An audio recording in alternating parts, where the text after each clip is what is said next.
Bienvenue dans cette nouvelle vidéo. Imaginez-vous sur la côte espagnole, le regard tourné vers l'horizon et apercevant à seulement 14 km les montagnes du Maroc. On pourrait presque y arriver en un clin d'œil. N'est-ce pas? C'est le détroit de Gibraltar, où l'Europe et l'Afrique se rejoignent presque. Mais si nous avons conquis l'espace et construit des îles artificielles, pourquoi n'y a-t-il pas de pont à cet endroit? Aujourd'hui, nous allons percer les secrets de ce gouffre. Avant de commencer, n'hésitez pas à aimer la vidéo, à vous abonner et à me dire en commentaire. Pensez-vous que ce soit un manque de moyens, de technologie, ou est-ce que simplement que la nature nous en empêche? Découvrons-le ensemble. La géographie nous réserve parfois des coïncidences qui semblent être des invitations directes à l'ingéniosité humaine.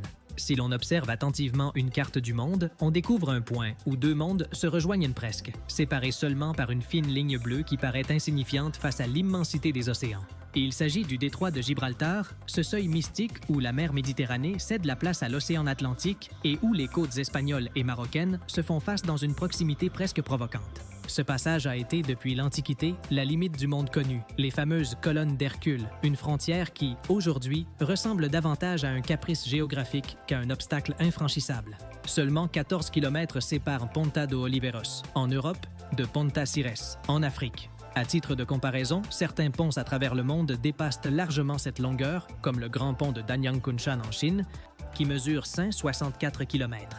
Même en Occident, le pont Vasco de Gama au Portugal ou la chaussée du lac Pontchartrain aux États-Unis font paraître 14 km, une distance dérisoire. Se pose alors l'inévitable question qui intrigue les visionnaires depuis des décennies. Pourquoi, au 20 et 1e siècle, n'existe-t-il aucun pont reliant ces deux continents? La réponse ne tient ni à un manque de volonté politique ni à des contraintes budgétaires, mais à une lutte acharnée contre les forces les plus indomptables de la nature. Il ne s'agit pas simplement de construire une route au-dessus de la mer.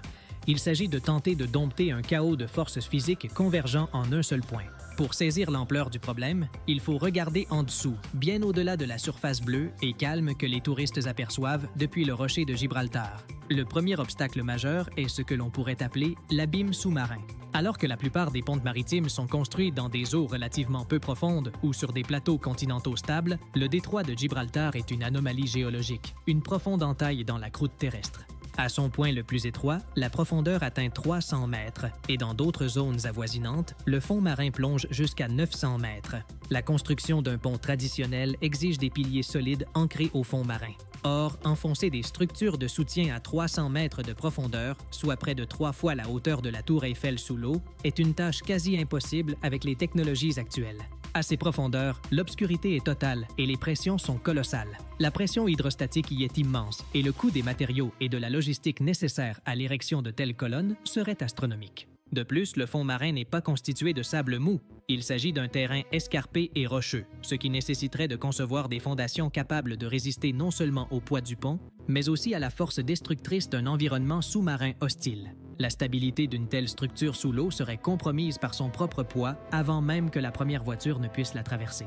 Supposons un instant que nous parvenions à ériger ces piliers monumentaux. Le prochain ennemi à vaincre serait la force invisible mais redoutable des courants océaniques. Le détroit fonctionne comme un gigantesque entonnoir où l'Atlantique et la Méditerranée se livrent une lutte perpétuelle pour l'équilibre.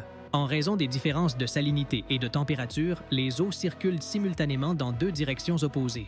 La Méditerranée, plus chaude et plus salée, perd de l'eau par évaporation et aspire les eaux de surface de l'Atlantique. Ainsi, les eaux de surface affluent de l'Atlantique, tandis que les eaux profondes, plus denses et plus salées, retournent dans l'océan. Ce phénomène crée un effet de va-et-vient constant sur tout objet immergé. Les courants peuvent atteindre une vitesse de 5,6 km/h, mais leur danger principal réside dans leur turbulence. Ces courants génèrent des tourbillons et des flux internes qui soumettraient les piliers d'un pont hypothétique à des contraintes latérales importantes et dangereuses. Dans cet environnement dynamique, la structure ne serait jamais au repos et subirait une usure structurelle nécessitant une maintenance aussi complexe que coûteuse. Chaque seconde, des milliers de tonnes d'eau s'abattraient sur le béton avec la force d'un marteau hydraulique. Faisons une pause bien méritée. Ce que nous découvrons sur les courants et la profondeur est tout simplement fascinant, n'est-ce pas? Si ces mystères de l'ingénierie vous passionnent, n'hésitez pas à partager cette vidéo avec un ami féru de science. Votre soutien est essentiel pour que nous puissions continuer à vous proposer du contenu de qualité. Si ce n'est pas déjà fait, aimez cette vidéo pour que l'algorithme puisse nous la recommander et abonnez-vous en activant les notifications pour ne manquer aucune nouvelle publication. Imaginez-vous traverser ce pont en voiture avec l'Afrique d'un côté et l'Europe de l'autre. Partagez vos impressions dans les commentaires ci-dessous. Nous abordons toujours le sujet des risques sismiques. Si l'eau ne suffisait pas à créer un tel défi, l'air, lui aussi, joue un rôle crucial.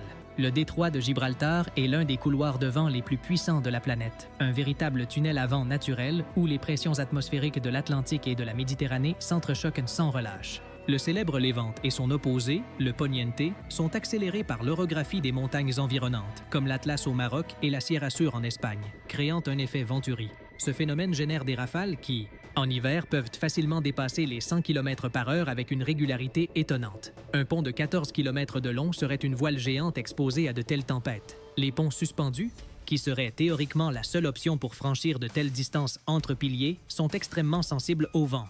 L'exemple historique du pont de Tacoma Narrows, qui s'est effondré sous l'effet de la résonance induite par le vent, en est une illustration. À Gibraltar, la structure devrait résister à des vents changeant brusquement de direction, générant des oscillations dangereuses pour la circulation et menaçant l'intégrité même de l'ouvrage. Concevoir une structure qui ne se transforme pas en un gigantesque instrument de musique vibrant jusqu'à la rupture est un défi qui continue de préoccuper même les architectes les plus audacieux. Cependant, le facteur le plus déterminant et le plus terrifiant pour les ingénieurs n'est ni le vent ni l'eau, mais le sol sous nos pieds. Le détroit n'est pas une terre ferme et immobile. Il se situe précisément à la limite de deux plaques tectoniques, la plaque eurasienne et la plaque africaine. Il s'agit d'une zone sismiquement instable où le sol bouge imperceptiblement, mais constamment.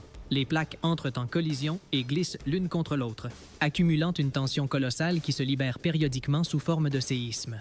Le frottement entre ces deux géants de pierre rend la construction d'une structure rigide extrêmement risquée. Imaginez un pont ancré entre deux continents qui se déplacent en sens inverse. C'est comme tenter de relier deux navires qui s'éloignent lentement l'un de l'autre. Tout pont ou tunnel doit pouvoir absorber d'importants mouvements latéraux et verticaux sans se rompre.